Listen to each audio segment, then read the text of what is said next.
Hello friends, ഇന്ന് ചെയ്യാൻ പോകുന്നത് ലൂപ്പ് ചെയിൻ സ്റ്റിച്ച് ആണ്. ഈ ഒരു സ്റ്റിച്ച് കഴിഞ്ഞ വീഡിയോയിൽ കണ്ട ബാക്ക് ചെയിൻ സ്റ്റിച്ച് ആയിട്ട് കുറച്ച് സിമിലർ ആണ്. അതെന്തൊക്കെയാണെന്ന് വഴിയെ നോക്കാം. നമ്മുടെ കഴിഞ്ഞ വീഡിയോ കാണാത്തവർ എന്തായാലും പോയി കാണണേ. അപ്പോൾ നമുക്ക് വീഡിയോ സ്റ്റാർട്ട് ചെയ്യാം. Welcome to Aniha designs. First സെറി ത്രെഡ് വെച്ച് ചെയ്തു നോക്കാം. നിങ്ങൾ വർക്ക് ചെയ്തു തുടങ്ങുന്നതിന് മുമ്പ് റിവേഴ്സിലേക്ക് ഇതുപോലെ ഒരു സ്മോൾ ചെയിൻ സ്റ്റിച്ച് കൊടുത്ത് ലോക്ക് ചെയ്താൽ ത്രെഡ് ഊരിപ്പോകാനുള്ള ചാൻസസ് കുറവായിരിക്കും. ഫസ്റ്റ് ഒരു ലോങ് ലൂപ്പ് എടുക്കുക. എന്നിട്ട് നെക്സ്റ്റ് എടുക്കുന്ന ലൂപ്പ് നേരെ റിവേഴ്സ് കൊണ്ടുവന്നിട്ട് ആദ്യം കൊടുത്ത ലൂപ്പിൻ്റെ മിഡിലിൽ കുത്തിയെടുക്കുക. കണ്ടോ? അപ്പോൾ നമുക്കിവിടെ ഒരു നോട്ട് കിട്ടും.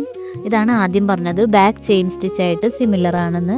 രണ്ട് സ്റ്റിച്ചസിലും നോട്ട് വരുന്നുണ്ട്, അതുപോലെ തന്നെ രണ്ടിലും റിവേഴ്സിലേക്ക് സ്റ്റിച്ച് കൊടുക്കുന്നുണ്ട്. ഒരേ ഒരു വ്യത്യാസമുള്ളൂ, ബാക്ക് ചെയിൻ സ്റ്റിച്ച് റിവേഴ്സിലേക്ക് പോകുന്നതിന് മുൻപ് ഒരു സ്മോൾ ചെയിൻ സ്റ്റിച്ച് കൊടുത്ത് ലോക്ക് ചെയ്യുന്നുണ്ട്. ഈ കേസിൽ അതില്ല.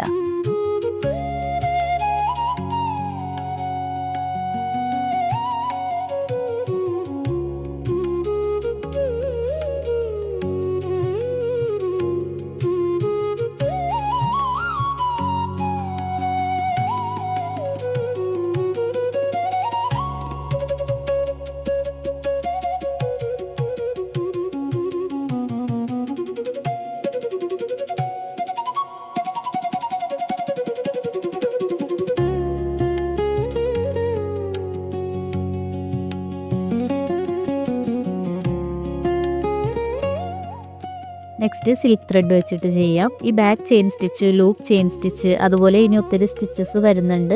അതൊക്കെ സിൽക്ക് ത്രെഡ് വെച്ചിട്ട് ചെയ്യാൻ ആദ്യമൊക്കെ ഇത്തിരി പാടായിരിക്കും. ബട്ട് സെറി ത്രെഡ് വെച്ചിട്ട് അത്ര പ്രയാസം ഉണ്ടാവില്ല.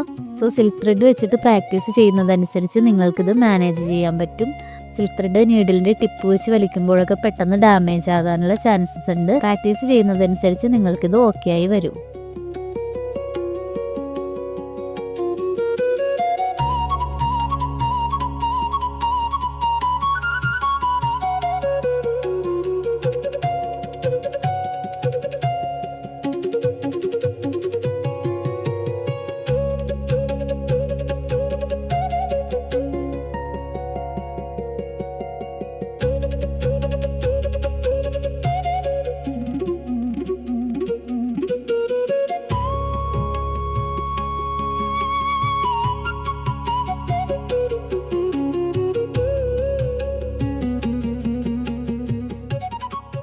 സോ ഇതാണ് നമ്മുടെ ഇന്നത്തെ വീഡിയോ. നിങ്ങൾക്ക് എന്തെങ്കിലും ഡൗട്ട്സ് ഉണ്ടെങ്കിൽ കമൻറ്റ് സെക്ഷനിൽ ചോദിക്കാം.